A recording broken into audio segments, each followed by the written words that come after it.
Hi, I'm Cliff, and this is my garage. Tomorrow's the big day, my first high-performance driver education event. The Cayman is ready, I'm ready, I think. Let's talk about how we got ready.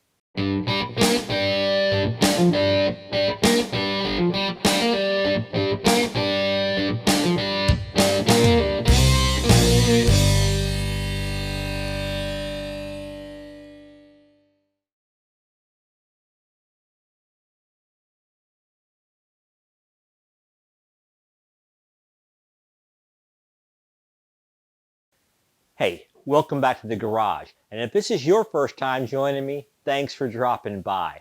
So tomorrow is the big day. I've been looking forward to this for a long time. I first started wanting to do an HPDE right after I bought my first Porsche Cayman, which was a little over 2 years ago. And so things just never really worked out, but I finally determined, by golly, I was going to do it once they started up.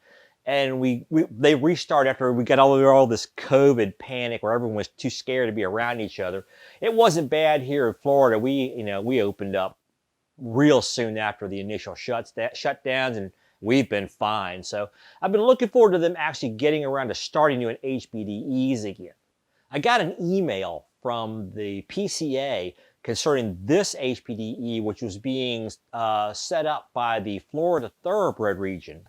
And I saw that, okay, they were doing an HPDE, and it was limited to 40 people, and I think I was signed up and registered within 10 minutes because I really, really wanted to do this.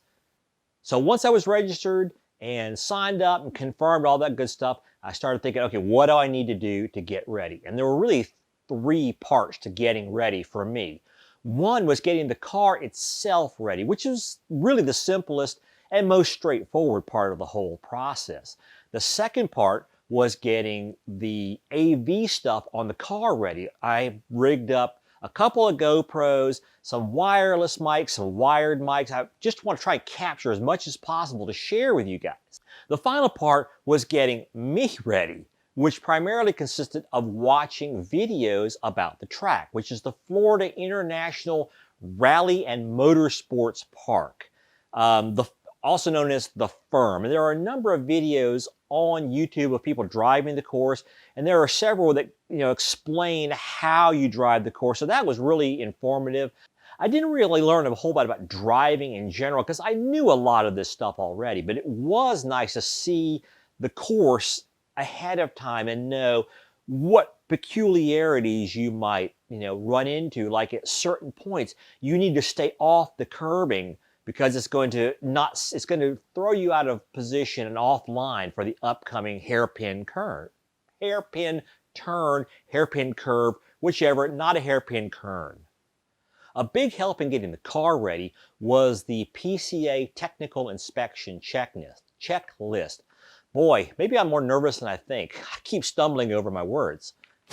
The Technical Inspection Checklist is a whole series of things that need to be examined on your car by a qualified mechanic, which in this case was a Porsche dealership mechanic. And they have to sign off on this checklist, say all these things are good with your car. And so this was an excellent guide to what I needed to check on my own at first. So that all went fine because I passed the inspection, no problem at all. The only 2 things that really needed to be done on the car were to completely flush the brake fluid in the brake lines and replace it with a high temperature racing fluid. And I went with Castrol SRF. A lot of people also go with Motul. Just something that's going to have a higher boiling point so you're not going to overheat the brakes and cause them to not work anymore. I also changed out the brake pads. I didn't bother installing racing brake pads because A, they're really expensive, and B, they're not really necessary for my first HPDE. I just went with the stock Techstar pads that Porsche comes with, and those are really pretty decent brakes because the Porsche is a high performance car. The brake system overall is going to be high performance. Beyond the brake system, it's really fairly ordinary, almost maintenance type things.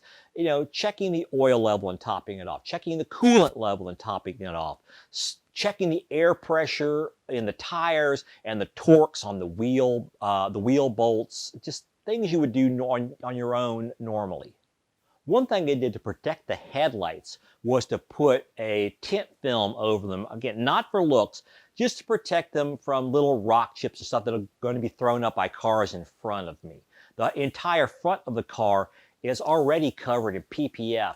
Otherwise, I would have been tempted to just wrap the front end in vinyl. Some people just use a whole ton of blue painter's tape. Same kind of effect. I would have just used wrapping vinyl instead. Probably would have cost about the same amount of money and looked a little bit better.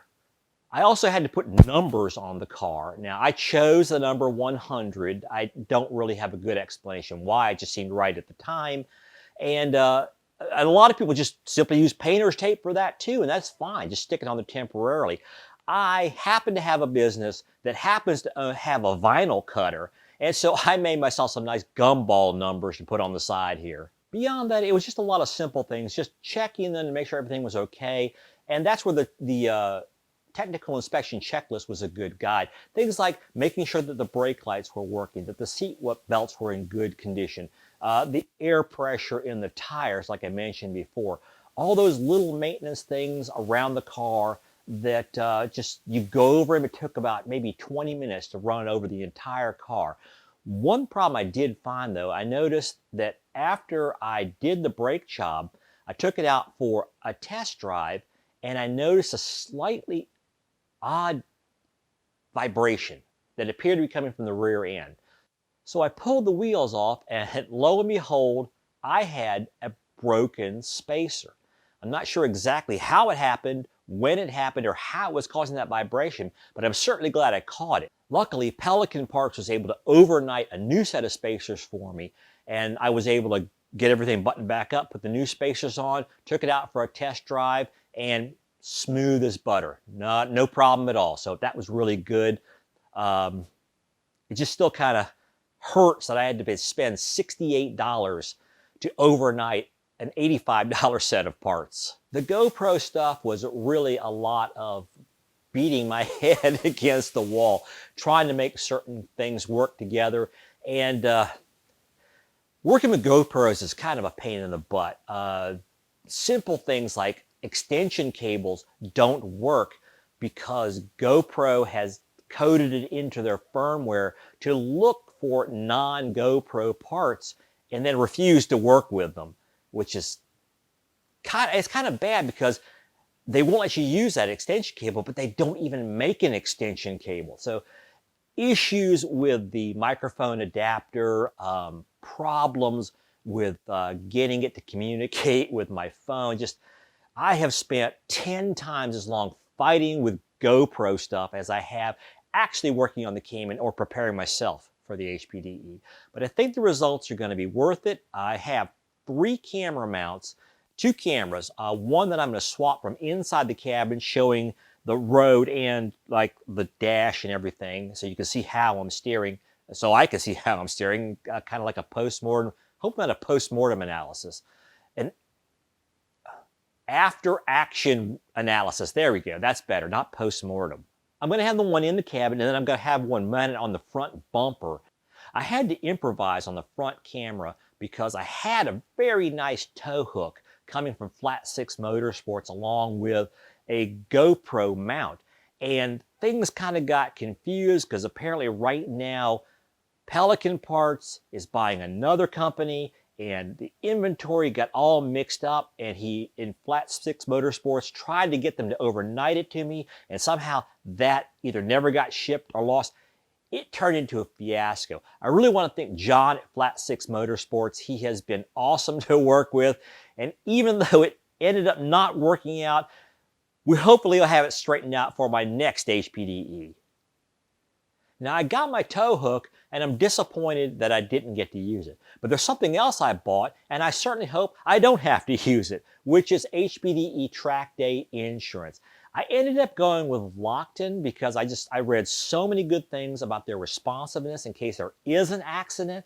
And also, they were the least expensive, but to be honest, they were only the least expensive by $3.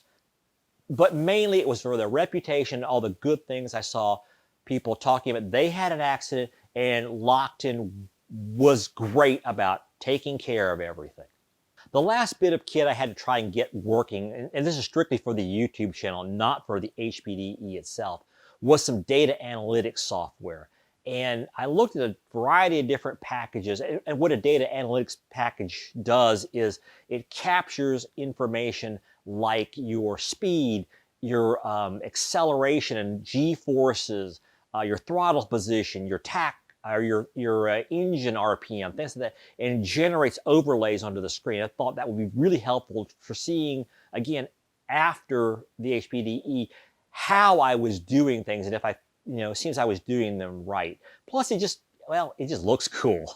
I looked at a bunch of different packages, and Harry's lap timer came really close to being my choice, but then I discovered that it does everything in the phone, and I really don't want to try and assemble videos on my phone. So I ended up going with Track Addict and its companion desktop program called Race Render. A lot of people use this combination. It seems like it doesn't have quite as much stuff in it as Harry's lap timer does, but it seems to be considerably less complex. Harry's lap timer is really geared towards, well, someone who's a mega nerd. And even though I really am a mega nerd, I don't have time to be that mega nerd right now. So I ended up going with Track Addict and Race Render, and I'll keep an eye, try to see if I can figure out some other way to use Harry's lap timer. Even Race Render doesn't do what I want to do, so I'm still on the lookout for something that will simply generate an overlay with transparent portions that I can pull in to my video editor and put on top of my video myself. I don't want the program to do that. If you know something that will simply generate the information overlays along with an alpha mask, I would really appreciate hearing about that. I really want to be able to, make some kind of commentary while I'm driving, saying, oh, I missed that, or, this could have been, or whatever coming up, or whatever I want to talk about while I'm driving, if anything. But I found that with HPDE, you have to drive with the windows down.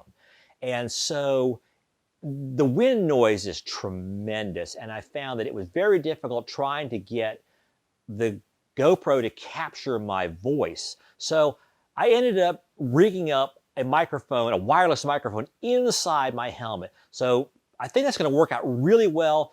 Okay, guys, that's it for this episode. Just a short little update on how the HPDE prep went.